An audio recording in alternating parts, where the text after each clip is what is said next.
Hi everyone, welcome back to Wake&Tech. In this tutorial, I'm gonna guide you through how to change location on MyFitnessPal. To change your location on MyFitnessPal is super easy. Launch open MyFitnessPal application on your mobile device and make sure to log in. After you are in the main home page, tap on the More button at the bottom right corner. Inside More menu, scroll down and tap on Settings. From the Settings menu, tap on Profile. Inside Profile, go to Location tab and tap on it.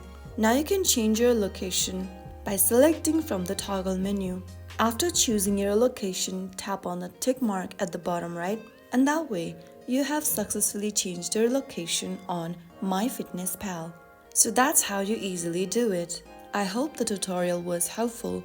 If it was, don't forget to like, share and subscribe to the channel for more tutorials like this. I will be back again in the next video. Stay tuned till then.